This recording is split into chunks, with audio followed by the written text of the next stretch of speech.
Hi everybody will learn about the bare infinitive today. आज की class में हम सीखेंगे कि बेयर इन्फिनेटिव क्या होता है। देखिए, बेयर इन्फिनेटिव के बारे में आपको ये बता दूं कि अगर आप बिल्कुल करेक्ट इंग्लिश लिखना या बोलना चाहते हैं तो आपको बेयर इन्फिनेटिव के बारे में पता होना ही चाहिए। खास करके अगर आप किसी कंपेटिटिव एग्जाम की तैयारी कर रहे हैं तब तो आपके लिए टॉपिक सीखना बहुत ही ज़्यादा ज़रूरी है। तो सबसे पहले हम इसकी मीनिंग ही समझ लेते हैं कि बेयर इन्फिनेटिव की मीनिंग क्या है। देखिए, इन्फिनेटिव की मीनिंग होती है वर्ब की फर्स्ट फॉर्म, ये हम सभी जानते हैं, जैसे ईट, स्लीप, रन, डांस, ये इन्फिनेटिव है, वर्ब की फर्स्ट फॉर्म है। और बेयर जो वर्ड है ये एक एडजेक्टिव है। और बेयर का मीनिंग होता है बिना कपड़े के, बिल्कुल नग्न। जैसे हम बोलते हैं ना बेयर फुट, यानी नंगे पांव। तो यानी इसका मतलब ये हुआ कि इन्फिनेटिव यानी वर्ब की फर्स्ट फॉर्म के साथ अगर दूसरा कोई भी वर्ड लगा हुआ नहीं हो, जैसे to sleep, to run, to dance, ऐसे नहीं हो, तो इसी को बेयर इन्फिनेटिव कहेंगे, या इन्फिनेटिव विदाउट टू भी कहते हैं इसको। वही बात यहां डिटेल में बताई जा रही है कि the word to is frequently used with an infinitive. अक्सर आपने इन्फिनेटिव के साथ यानी वर्ब की फर्स्ट फॉर्म के साथ टू लगा हुआ देखा होगा, या अक्सर हम टू लगाते हैं, जैसे to run, to sleep, to dance, ऐसे। But is not an essential part or sign of it. लेकिन टू हमेशा वर्ब की फर्स्ट फॉर्म के साथ लगा हुआ ही हो, ये कोई जरूरी नहीं है, क्योंकि टू इन्फिनेटिव का जरूरी हिस्सा नहीं है। ऐसा नहीं है कि हर बार वर्ब की फर्स्ट फॉर्म के साथ टू लगेगा ही लगेगा।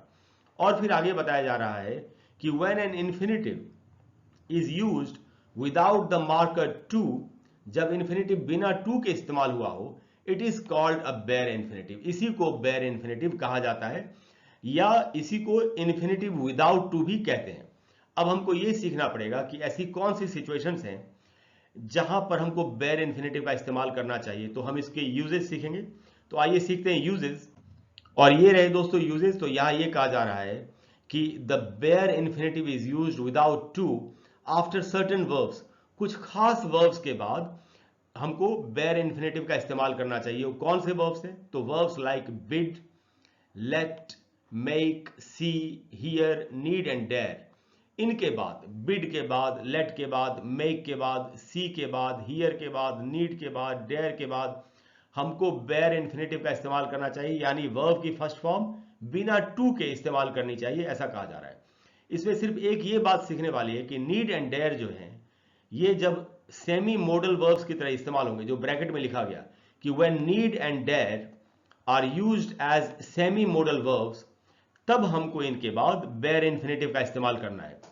देखिए, नीड एंड डेयर जो है ये बेसिकली ऑक्सिलियरी वर्ब्स है, यानी हेल्पिंग वर्ब्स है, सहायक क्रियाएं। लेकिन कभी कभी ये मॉडल वर्ब्स की तरह भी यूज होते हैं। तो जब ये मॉडल वर्ब्स की तरह यूज होते हैं तब इनको सेमी मॉडल वर्ब्स कहा जाता है। तो जब भी need and dare semi modal verbs की तरह यूज होंगे तब इनके साथ बेयर इन्फिनेटिव का इस्तेमाल हमको करना है। अब हम देखते हैं कुछ एक एग्जाम्पल्स। तो यहां लगभग हर वर्ब के लिए एक सेंटेंस बनाया गया है। पहला एग्जाम्पल है आई बेड हिम गो। अब देखिए, बिड का पास्ट टेंस होता है बेड, तो बेड के बाद गो का इस्तेमाल हुआ है। तो यहां हमको गो के पहले टू नहीं लगाना है, क्योंकि बिड के बाद इन्फिनेटिव विदाउट टू यानी बेयर इन्फिनेटिव का इस्तेमाल होता है। जैसे हमको क्या नहीं बोलना है वो बात ब्रैकेट में लिखी गई है। तो हम बोलेंगे I bade him go, not I bade him to go. तो आप यहां पर टू का इस्तेमाल नहीं कर सकते। दूसरा एग्जाम्पल लेट का है कि जब भी आप लेट का इस्तेमाल करेंगे उसके बाद जब आप इन्फिनेटिव यानी वर्ब की फर्स्ट फॉर्म का इस्तेमाल करेंगे उसमें टू नहीं लगेगा। जैसे सेंटेंस नंबर टू है, लेट हिम सिट हियर, इसको हम ऐसे नहीं बोल सकते, not let him to sit here, ये हमको नहीं करना है। नंबर थ्री है शी मेड मी लाफ। अब देखिए, मेक का पास्ट टेंस होता है मेड, तो इसके बाद जो लाफ का इस्तेमाल हुआ है जो कि इन्फिनेटिव है, तो यहां पर हमने इसको बेयर इन्फिनेटिव की तरह यूज किया, टू नहीं लगाया। हम इसको ऐसे नहीं बोल सकते जो ब्रैकेट में लिखा हुआ है, not she made me to laugh, ये नहीं बोलना है। नंबर फोर जो एग्जाम्पल है उसमें हियर का इस्तेमाल हुआ, जिसका पास्ट टेंस हर्ड यूज हुआ है सेंटेंस में। तो हम बोलेंगे आई हर्ड हिम सिंग। सिंग हमारा इन्फिनेटिव है जो कि हम बेयर इन्फिनेटिव की तरह यूज कर रहे हैं, हम इसके पहले टू नहीं लगा सकते हियर के बाद। तो वहां यहां ब्रैकेट में भी लिखा हुआ इस बात को सपोर्ट करने के लिए कि not I heard him to sing, ऐसे नहीं बोल सकते। नंबर फाइव है you need not take off your shoes. अब देखिए, यहां पर नीड का इस्तेमाल एक सेमी मॉडल वर्ब की तरह हुआ है, तो हम यहां पर टेक का इस्तेमाल करेंगे। हम इस यहां टेक के पहले टू नहीं लगाएंगे, जैसे ब्रैकेट में लिखा है not you need not to take off your shoes. तो टेक के पहले जो कि इन्फिनेटिव है हमको टू का इस्तेमाल नहीं करना है, बेयर इन्फिनेटिव का इस्तेमाल करना है। एग्जाम्पल नंबर 6 भी वैसा ही है, यहाँ डेयर का इस्तेमाल हुआ है, no one dare go there. देखिए डेयर के बाद गो का इस्तेमाल हुआ जो कि इन्फिनेटिव है, तो टू नहीं लगा उसके पहले, वही बात ब्रैकेट में लिखी गई है, not no one dare to go there, तो यहां पर हम टू गो का इस्तेमाल हमको नहीं करना है। तो ये जो सारे वर्ब्स हैं, bid, let, make, see, hear, need and dare, इनके बाद हमको हमेशा बेयर इन्फिनेटिव का इस्तेमाल करना चाहिए। कुछ और भी यूजेस हैं वो भी सीख लेते हैं। अब देखिए दोस्तों, यहां ये बताया जा रहा है कि the bare infinitive is also use after the verbs will, would, shall, should, may, might, can, could and must. यानी जितने भी मॉडल वर्ब्स हैं इनके बाद हमको सिर्फ बेयर इन्फिनेटिव का इस्तेमाल करना चाहिए, हमको टू नहीं लगाना है इन्फिनेटिव के साथ। जैसे पहला एग्जाम्पल है आई विल वेट, हम इसको ऐसे नहीं बोल सकते, not I will to wait. हम विल के बाद हम जो इन्फिनेटिव का इस्तेमाल हुआ उसके पहले हमने टू नहीं लगाया, आई विल टू वेट ऐसे नहीं बोल सकते।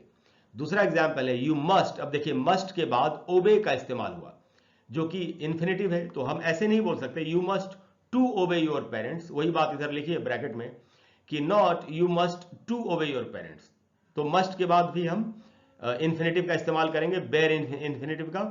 नंबर 3 जो एग्जाम्पल उसमें कहा जा रहा है ही कैन स्पीक, अब देखिए कैन के बाद जो स्पीक है इन्फिनेटिव वो बेयर इन्फिनेटिव, इसके साथ टू का इस्तेमाल नहीं हुआ। He can speak 4 languages, not he can to speak 4 languages, ऐसे हम नहीं बोल सकते। जो अगला एग्जाम्पल है वहां वो शुड के बाद इस्तेमाल हुआ इन्फिनेटिव का, तो यहां कहा जा रहा है you should go to school daily, हम इसको ऐसे नहीं बोल सकते, not you should to go to school, ऐसे नहीं बोला जा सकता। तो शुड के बाद जो इन्फिनेटिव है गो, उसके पहले टू नहीं लगेगा। और जो लास्ट एग्जाम्पल है उसमें मे के बाद भी गो का इस्तेमाल हुआ है, इन्फिनेटिव बेयर इन्फिनेटिव का इस्तेमाल हुआ, टू नहीं लगा। जैसे ब्रैकेट में लिखा है not you may to go out, sentence है यू मे गो आउट, कोई किसी को अनुमति इजाजत दे रहा है, परमिशन दे रहा है कि आप बाहर जा सकते हैं, तो बोलेंगे you may go out, not you may to go out, ऐसे हम नहीं बोल सकते। तो दोस्तों इन सारे वर्ब्स के बाद हमको बेयर इन्फिनेटिव का इस्तेमाल करना है। तो मुझे पूरी उम्मीद है कि आप अच्छी तरह से समझ गए कि बेयर इन्फिनेटिव का इस्तेमाल हमको क्या कब करना चाहिए और बेयर इन्फिनेटिव क्या होता है। अगर आपको आज की क्लास अच्छी लगी हो, आप चाहते हो मैं इस तरीके से और भी आपको वीडियोस बना करके देता रहूं, आप जानते हैं मेरे चैनल का नाम है learn English online with Krishna. Please video को लाइक करें, चैनल को सब्सक्राइब करें, शेयर करें। अगली मुलाकात में मैं आपको फिर से एक बहुत ही अच्छा टॉपिक देने की कोशिश करूंगा। Thank you very much.